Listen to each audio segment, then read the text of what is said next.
Here's something that sounds completely backwards. In Japan, there's a cultural practice that says you should stop eating before you're full. Not because you're on a diet, not because food is scarce, but because stopping at 80% is actually better for you. It's called Hara Hachi Bu. And here's the twist, it's not really about food at all. Because the same culture that figured out you shouldn't stuff yourself until you can't move, they also figured out you shouldn't work yourself until you can't think. And by the end of this video, I'm going to show you exactly how I use this to triple my output while working fewer hours. But first, you need to understand why everything you've been taught about productivity is backwards. Most of us are taught that productivity means pushing harder, staying later, squeezing out every last drop of effort before we collapse into bed. But what if the secret to getting more done is actually doing less? Today, we're talking about working with moderation instead of burnout, about sustainable progress instead of heroic crashes, and about why stopping at 80% might be the most productive thing you do all week. Stick around because at the 7-minute mark, I'm sharing the biggest mistake people make when they first try this, and it's probably what you're already planning to do. Let's dive in. So what exactly is Hara Hachi Bu? It comes from Okinawa, one of the world's famous blue zones, where people live longer, healthier lives than almost anywhere else on Earth. And weirdly, this eating principle is the same reason their economy recovered faster after major setbacks. More on that in a second. The phrase literally translates to, eat until you're 80% full. It's a cultural reminder to stop eating before you feel completely satisfied. Now, you might be thinking, okay, cool diet tip. But here's where it gets interesting. This isn't just about portion control. It's about awareness. It's about recognizing the point where enough becomes too much and having the discipline to stop. And that principle? It applies way beyond your dinner plate. You know that feeling when you eat until you're stuffed and then you can't move for an hour? You're useless. That's exactly what happens to your brain when you work past 80%. Think about it. You can be 80% full of food. You can also be 80% full of work, of focus, of energy for the day. Hara Hachi Bu isn't about restriction. It's about conservation. It's recognizing that if you use 100% of your resources today, you'll have nothing left for tomorrow. So the question becomes, what if we approached our workday the same way Okinawans approach their meals? Why overworking reduces productivity? Let me tell you about the worst 3 months of my life. I was working on a project 12, 14-hour days. I thought I was being productive. I thought I was crushing it. But when I looked back at what I'd actually produced, I could have done the same work in half the time if I'd just paced myself. Alright, let's talk about what actually happens when we ignore that 80% threshold and just keep pushing. There's this thing in economics called the law of diminishing returns, and it absolutely destroys the work harder mentality. Here's how it works. When you first start a task, you're fresh. Your focus is sharp. Every minute you put in generates real, meaningful output. But after a certain point, that curve starts to flatten, then it drops. Have you ever sent an email late at night that you had to apologize for the next morning? Or written code that you looked at the next day and thought, what was I thinking? That's this curve in action. You start making mistakes. Small ones at first, a typo here, a miscalculation there, then bigger ones that require more work to fix later. You've probably experienced this. You're deep into hour 7 of coding, or writing, or designing, and suddenly you realize you've been staring at the same problem for 45 minutes. Or worse, you've been creating problems that weren't there before. That's not productivity. That's busy work masquerading as progress. And here's the crazy part. Studies show that after about 55 hours of work per week, your productivity per hour drops so much that you'd literally get more done by working less. You're not just wasting time, you're going backwards. And the really insidious part? Burnout doesn't just kill your output for today, it kills your consistency for weeks. Think about it like this. If you sprint the first mile of a marathon, you might feel amazing. You might even be in first place. But by mile 3, you're walking. By mile 5, you're done. The person who paced themselves, they're still running. They might not have been flashy, but they're going to finish. Now, here's where this gets really interesting, because Japan's approach to this isn't what you'd expect. Now, I want to be really clear about something before we go further. Japanese work culture has a complicated reputation. Long hours, intense pressure, There are real problems there that we shouldn't romanticize. You might be thinking, wait, isn't Japan famous for overwork?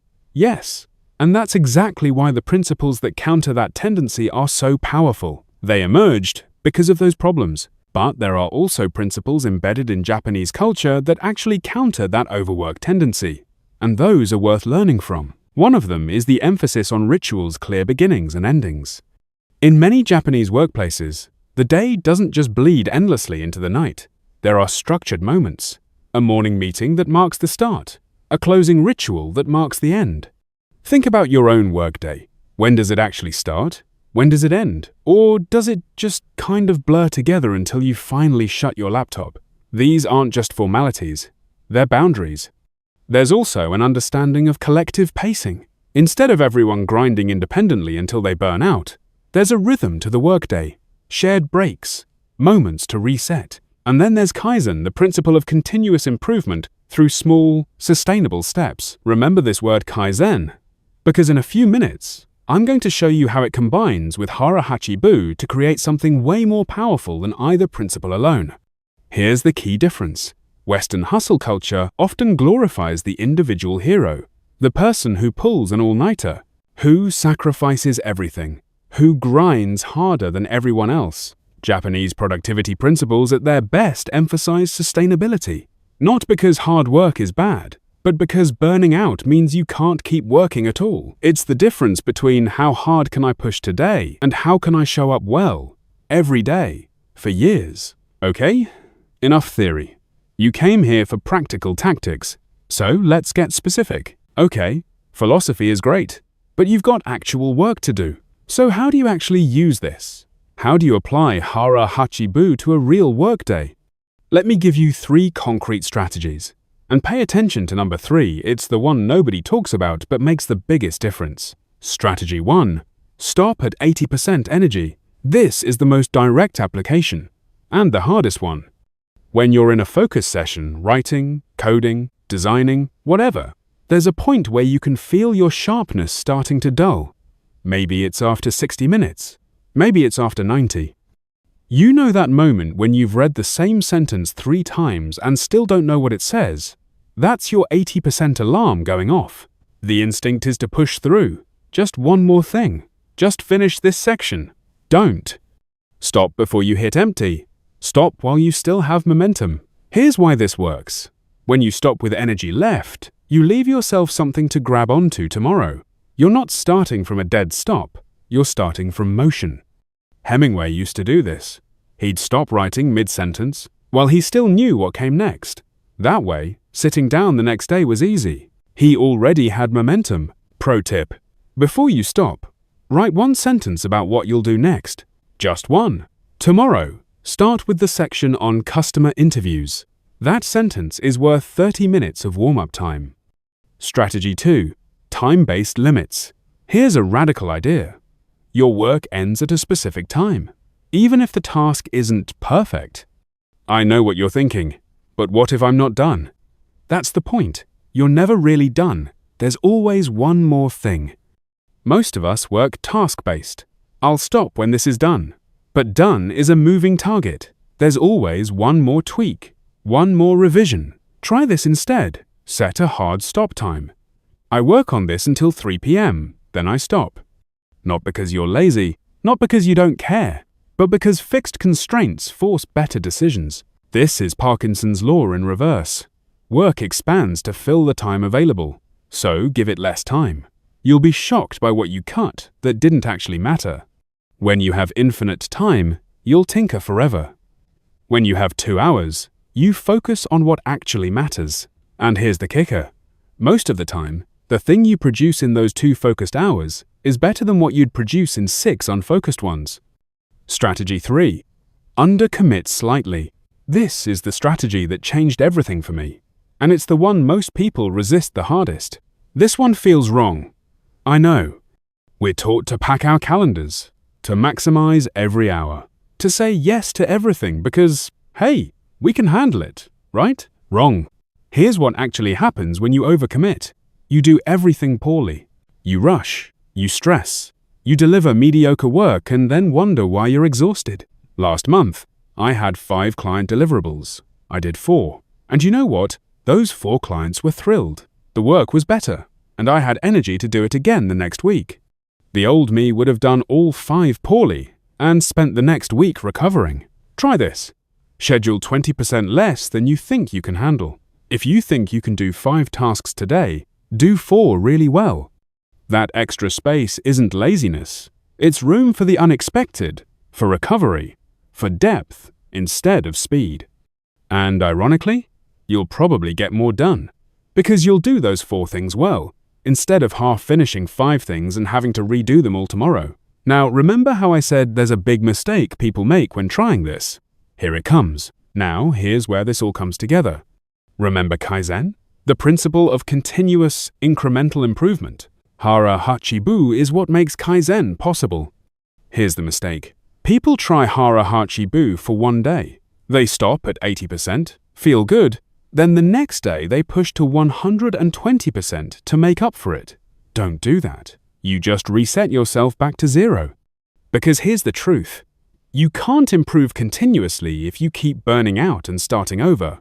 Burnout isn't just a pause, it's a reset. All that momentum you built, gone. You're back at square one, trying to recover just enough energy to start again.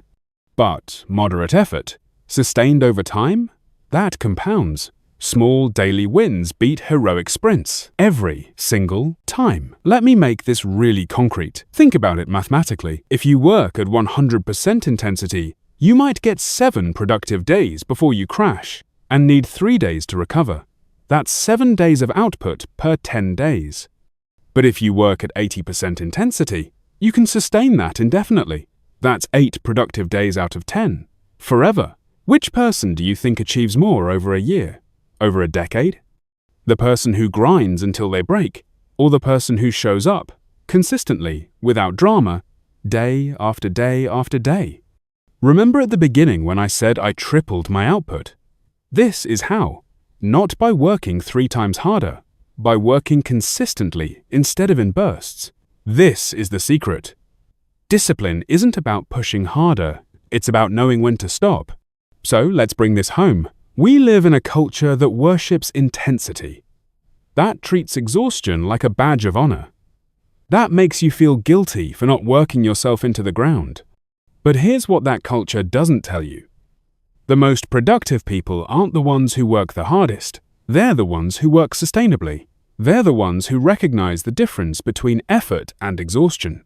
They're the ones who stop at 80%. Because showing up tomorrow matters more than squeezing out every last drop today. This is what Hara Hachi Bu teaches us. Not restriction, not limitation, but conservation. Preserving your energy, your focus, your creativity, so you can use them again, and again, and again. That's real productivity, not the Instagram kind, not the hustle culture kind, the kind that actually builds something over time. So here's your challenge. Try it today. Pick one work session, set a timer, and when you hit 80%, when you can feel yourself starting to slow down but you're not exhausted yet, stop, close the laptop, walk away. Pick one thing, a work session, a project, a task, and stop at 80%. Stop while you still have energy. Stop before you hit empty. And then come back here and tell me how it felt. Did it feel wrong? Liberating? Frustrating? Did you notice yourself being sharper the next day? I read every comment, because this is a practice, and practices take time. Last month, hundreds of you tried this after watching a similar video. The most common comment? I can't believe how much easier it was to start working the next day. If you found this valuable, subscribe to the channel. We're building something here, exploring how ancient principles apply to modern work, how to be productive without burning out, how to build a life that's sustainable, not just impressive. Next week, we're talking about Ma, the Japanese concept of negative space, and how it applies to your calendar in ways that'll completely change how you think about scheduling. Stop at 80%? Show up again tomorrow. That's real productivity. Thanks for watching. I'll see you in the next one.